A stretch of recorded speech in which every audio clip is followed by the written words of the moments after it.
क्या आपने कभी सोचा है कि दुनिया की सबसे खतरनाक और शापित चीजें एक साथ एक ही छत के नीचे रखी जाएं, तो वहां का मंजर कैसा होगा? आप सोचते हो कि म्यूजियम सिर्फ पुरानी पेंटिंग्स और मूर्तियों के लिए होते हैं, पर अमेरिका के कनेक्टिकट में एक ऐसा म्यूजियम है जहां रखी हर चीज की अपनी एक खौफनाक और जानलेवा कहानी है। ये है वॉरेन ओकल्ट म्यूजियम। आज हम जानेंगे कि इस म्यूजियम का मालिक कौन था, वहां ये चीजें कैसे पहुंचीं और क्यों वहां सांस लेना भी खतरे से खाली नहीं है। ये शुरुआत है हमारे सबसे गहरे और अंधेरे अध्याय की। म्यूजियम के पीछे का दिमाग थे एड और लॉरेन वॉरेन, दुनिया के सबसे मशहूर पैरानॉर्मल इन्वेस्टिगेटर्स। एड एक एक्सपर्ट डेमोनोलॉजिस्ट थे और लॉरेन एक क्लैरवॉयंट, यानी वो रूहों को देख और महसूस कर सकती थीं। उन्होंने अपनी पूरी जिंदगी उन शैतानी ताकतों से लड़ने में लगा दी जिन्हें चर्च भी हाथ लगाने से डरता था। एड और लॉरेन का मानना था कि जब वो किसी घर से शैतान को भगाते हैं तो वो बुराई अक्सर किसी न किसी वस्तु यानी ऑब्जेक्ट से चिपक जाती है। यहीं से शुरू हुआ एक खतरनाक डोमिनो इफेक्ट।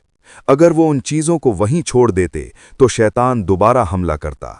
इसलिए उन्होंने अपने ही घर के बेसमेंट को एक जेल बना दिया, जिसे आज हम ओकल्ट म्यूजियम के नाम से जानते हैं। कभी आपके साथ ऐसा हुआ है कि आप किसी पुरानी दुकान में जाएं और आपको कोई गुड़िया या आईना इतना पसंद आए कि आप उसे घर ले आएं, पर उसके आते ही आपके घर में मौत का सन्नाटा छा जाए? वॉरेन म्यूजियम में रखी हर चीज के साथ ऐसा ही हुआ है।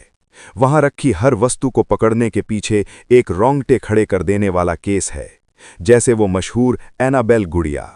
इसे एक हॉस्टल की लड़कियों ने मासूमियत में घर में जगह दी थी, पर उन्हें नहीं पता था कि वो एक डीमन को दावत दे रही हैं।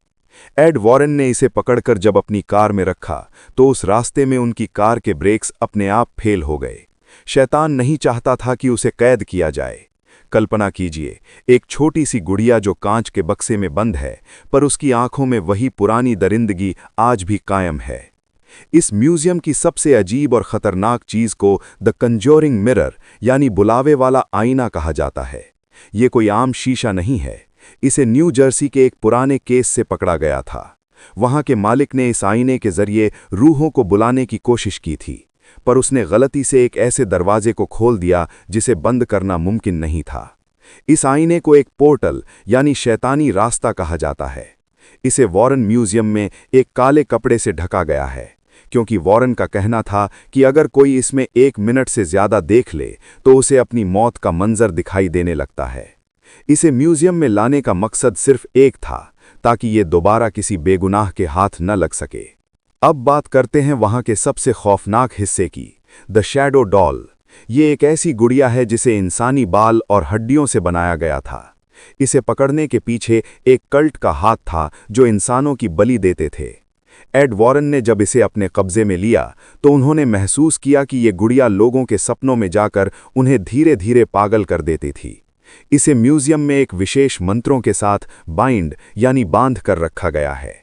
इसे पकड़ने के लिए एड को अपनी जान तक की बाजी लगानी पड़ी थी, क्योंकि इस गुड़िया के चारों तरफ एक काली ऊर्जा का घेरा था जो किसी को भी पास नहीं आने देता था। वॉरेन कपल्स के लिए ये म्यूजियम कोई शौक नहीं, बल्कि एक बड़ी जिम्मेदारी थी। यहाँ दांव पर सिर्फ उनकी सुरक्षा नहीं, बल्कि पूरी दुनिया का सुकून लगा था। म्यूजियम में घुसने से पहले एक पादरी आकर हर हफ्ते पवित्र जल छिड़कता है और दुआ पढ़ता है। क्यों? क्योंकि अगर वहां रखी किसी भी एक चीज का बंधन टूट गया तो वो शैतानी ताकतें दोबारा आजाद हो जाएंगी। एड वॉरेन हमेशा कहते थे कि बुराई मरती नहीं, उसे बस कैद किया जा सकता है। दांव पर उन हजारों लोगों की रूहें थीं जिन्हें वॉरेन परिवार ने बचाया था। अगर म्यूजियम न होता तो आज ये शापित चीजें आपके या मेरे घर में हो सकती थीं। आखिरी बार जब म्यूजियम में एक लड़के ने एनाबेल के कांच को छूने और उसे ललकारने की गलती की थी, तो म्यूजियम से निकलते ही उसकी बाइक का भयानक एक्सीडेंट हो गया और उसकी जान चली गई। यहां मैं कहानी को कंप्रेस कर रहा हूं। सच्चाई ये है कि ये जगह कोई पिकनिक स्पॉट नहीं है। ये उन शैतानों की जेल है जो आज भी वहां से बाहर निकलने के लिए छटपटा रहे हैं। एड और लॉरेन अब इस दुनिया में नहीं हैं, पर उनका बनाया ये म्यूजियम आज भी खामोशी से हमें चेतावनी देता है। कहते हैं कि वॉरेन म्यूजियम की चीजें आज भी रात में आपस में बातें करती हैं। तो अगली बार जब आप किसी पुराने और अनजान खिलौने को देखें तो याद रखना कि शायद उसमें किसी की रूह कैद हो जो बस एक बार छूने का इंतजार कर रही हो। अगर ओकल्ट म्यूजियम की ये गहराई भरी जानकारी आपको पसंद आई तो कमेंट्स में लिख देना द डार्क म्यूजियम और वीडियो को लाइक कर देना। मिलते हैं अगले खौफनाक अध्याय में।